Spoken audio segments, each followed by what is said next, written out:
अरे तुझे पता है कल तू मेरे सपने में आया। अच्छा। तू पूछेगा नहीं क्या सपना आया मुझे। नहीं यार, मैं तो ये सोच रहा हूँ कि सपना ही क्यों आता है। हम्म वैसे यार सपना देखने का फायदा होता है या नुकसान होता है? पता नहीं यार, मैं तो खुद बस 3-4 घंटे ही सो पाता हूँ। हाँ तभी तुझे कुछ याद नहीं रहता ना। अच्छा, वैसे ज़्यादातर लोग जो होते हैं वो रात में ही क्यों सोते हैं? हाँ क्वेश्चन तो अच्छा है। चल स्कूल में पूछेंगे सर से, ठीक है। वही करना पड़ेगा क्योंकि हम दोनों को तो नॉलेज उतनी ही है जितनी अनन्या पांडे को एक्टिंग की नॉलेज है ना?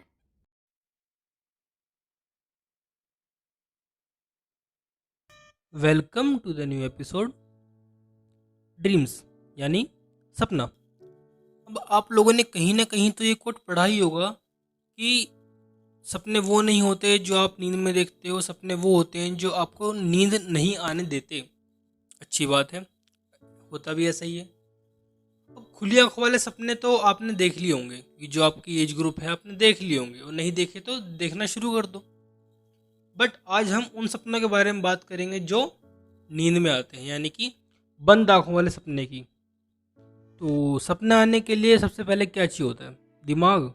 वो तो सबके पास होता है। एक्सेप्शंस आर ऑलवेज देयर, ये कहीं आपने पढ़ा ही होगा और आज आपने देख भी लिया। वो है नींद, यानी कि आपको सोना पड़ेगा। और मैक्सिमम लोग रात में ही सोते हैं। क्यों ऐसा? इसका रीज़न ये है कि जैसे ही सनसेट शुरू होता है ना, तो हमारी बॉडी एक मेलेटोनिन नाम का हार्मोन बनाने लग जाती है, जिससे हम रात में सोते हैं। और वही बॉडी जैसे सनराइज होना शुरू होता है तो कोर्टिसोल नाम का हार्मोन बनाती है, जिससे हमारी नींद जो है वो टूट जाती है। तो ये रीज़न है कि हम रात में सोते हैं और दिन में जागते हैं मैक्सिमम लोग। ओके। अब चाहे आपका दिन कितना भी बोरिंग गया हो, कितना भी बकवास गया हो, बट तब भी आप काफ़ी ज़्यादा इन्फॉर्मेशन जो है वो गैदर करते हो अपने सराउंडिंग से, ना चाहते हुए भी। अब आपने तो सारा डाटा इकट्ठा कर लिया, दिमाग में भर लिया आपने। अब ब्रेन क्या करेगा? इस डाटा को सॉर्ट करेगा, ठीक है, जिसके लिए स्लीपिंग जरूरी है। तो क्या करता है वो? यूज़फुल जो यादें हैं, यानी कि जो काम आने वाली हैं, जो सही है, उनको तो रखेगा। और बाकी जो अननेसेसरी हैं उनको वो क्या कर देगा राहुल जी? खत्म।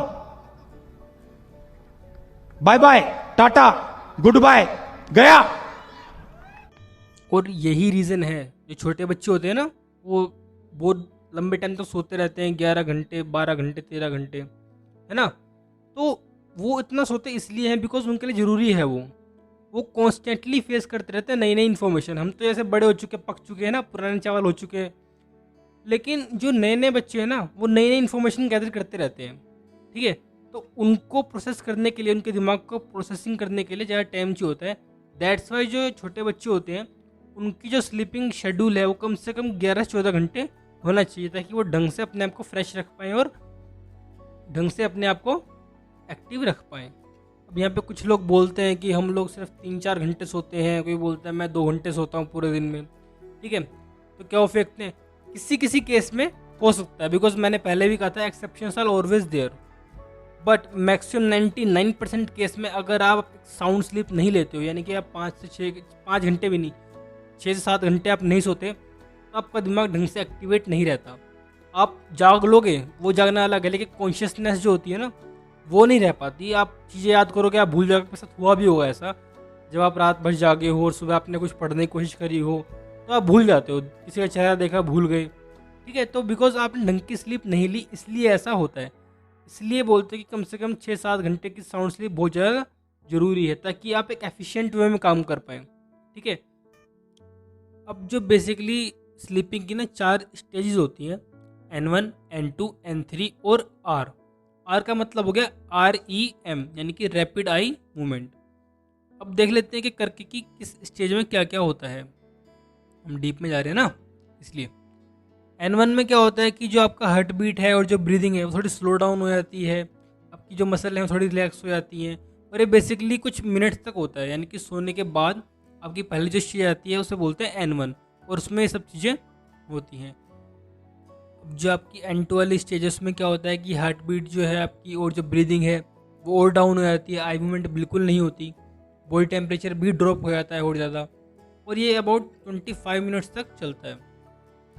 अब आती है थर्ड स्टेज यानी कि N3 स्टेज। ये डीपेस्ट स्टेज होती है स्लीपिंग की। ओके, इसमें हार्ट भी जो ब्रीदिंग होती है वो बिल्कुल स्लोएस्ट रेट पे होती है, बहुत कम होती है। आई मूवमेंट बिल्कुल नहीं होता, बॉडी फुली रिलैक्स हो जाती है आपकी। अब बात करते हैं लास्ट स्टेज यानी कि REM की, रैपिड आई मूवमेंट की। यही स्टेज होती है प्राइमरी ड्रीमिंग की, यानी कि ड्रीमिंग जो होती है ना, ड्रीम जो आते हैं वो इसी स्टेज में आते हैं मेनली। ऐसा नहीं कि बाकी स्टेजेस में नहीं आते, उनमें भी आ सकते हैं, लेकिन मेनली जो है वो इसमें आते हैं REM वाली स्टेज पे। इसमें आई मूवमेंट काफ़ी ज़्यादा रैपिड हो जाती है, ब्रीदिंग आई मूवमेंट, आँखें जो है ना आपकी हिलती रहती हैं सपने में भी। जो ब्रीदिंग और हार्ट रेट है वो काफ़ी ज़्यादा बढ़ जाता है इसमें, ठीक है। और जो ब्रेन एक्टिविटी है वो बहुत ज़्यादा बढ़ जाती है। बेसिकली जितना हम जागते हुए एक्टिव होते हैं उतना ही इस स्टेज में आपका ब्रेन जो है वो एक्टिव होता है। तो अब बात करते हैं ड्रीमिंग की। तो बेसिकली जो ड्रीमिंग होती है, अभी तक मैंने क्या बताया आपको, मैंने बताया कि रात में क्यों सोते हैं, सेकंड बताया कि कम सोने से आप भूल कैसे जाते हो, ढंग से याद क्यों नहीं रह पाता। अब बात करते हैं ड्रीमिंग की, और मैंने आपको ये बता चुका हूँ कि ड्रीमिंग जो है वो कौन सी स्टेज पे आती है स्लीपिंग की। ओके, अब बात करते हैं क्या जो ड्रीम है वो पूरे ब्रेन पे आता है? नहीं, जो मेनली एक लाइव ब्रेन स्कैन से पता चला है ना हमें कि जो ब्रेन के कुछ पार्ट हैं जो सिर्फ रिस्पॉन्सिबल है ड्रीमिंग के लिए, सिर्फ वहीं पे ड्रीम होते हैं मेनली, जैसे विजन, मेमोरी, मूवमेंट और इमोशन। ये 4 पार्ट हैं बेसिकली जहाँ पे जो ड्रीमिंग है वो आपकी होती है।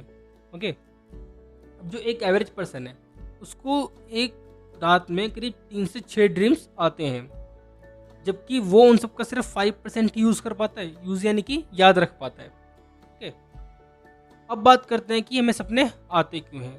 जैसे कि मैंने पहले बताया कि हमारे ब्रेन को टाइम चाहिए होता है इन्फॉर्मेशन को प्रोसेस करने के लिए। तो हमारा ब्रेन क्या करता है, जब इन्फॉर्मेशन चल रही होती है हमारे ब्रेन के अंदर, तो जो हमारा ब्रेन है वो सिग्नल लेता है अलग अलग पार्ट से, जैसे कि एमाइगडाला हो गया, हिपोकैम्पस हो गया, और भी बहुत सारे पार्ट हैं, मेनली ये 2 भी हैं।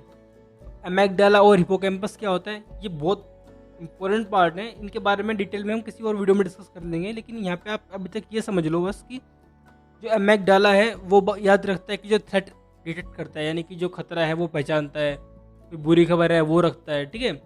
और जो आपका हिपोकैम्पस है ये लर्निंग और मेमोरी में काफ़ी ज़्यादा यूज़फुल है, तो इनसे इन्फॉर्मेशन लेता है ब्रेन और फिर उनको क्या करता है, प्रोसेस करने लग जाता है। तो हमको वो सारी इमेज जो है वो दिखने लग जाती हैं। अब वो जो इमेज होती है ना वो इतनी कंटिन्यूस चलती रहती है, आप इतनी कंटिन्यूस होती है वो इमेज, और आप जानते हो कंटिन्यूस इमेज से क्या बनती है, वीडियो बन जाती है ना। तो अब आप समझ चुके होंगे कि कैसे जो है वो सपने आते हैं। ठीक है, समझ गया। अगर आपको अच्छे से समझ में अब भी नहीं आया तो चलो एक एग्जांपल देता हूँ ताकि आपको क्लैरिफाई हो जाए कि मैं बोलना क्या चाहता हूँ।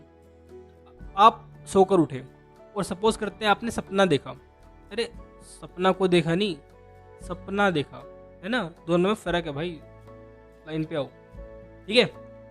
अब क्या सपना बिल्कुल ठीक था वो? नहीं ना।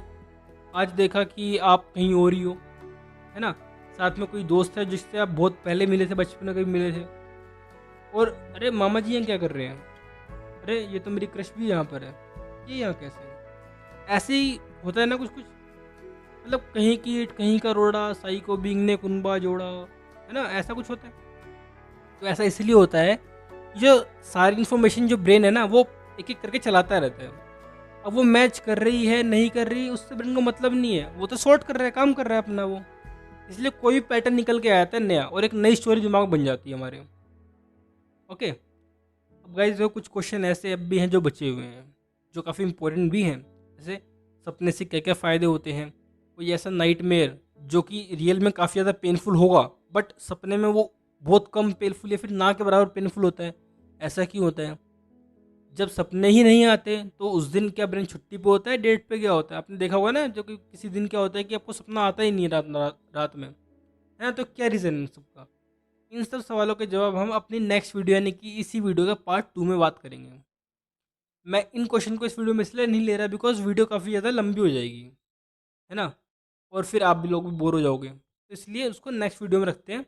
अभी भी काफ़ी कुछ बाकी है, और अगर आपको लगे कि आपने कुछ सीखा है तो वीडियो को लाइक कर देना, शेयर कर देना, चैनल सब्सक्राइब भी कर ही देना। अगर इतना सब कर लोगे तो आप ये भी कर ही लोगे, ठीक है। मिलते हैं नेक्स्ट वीडियो में, तब तक के लिए जय हिंद।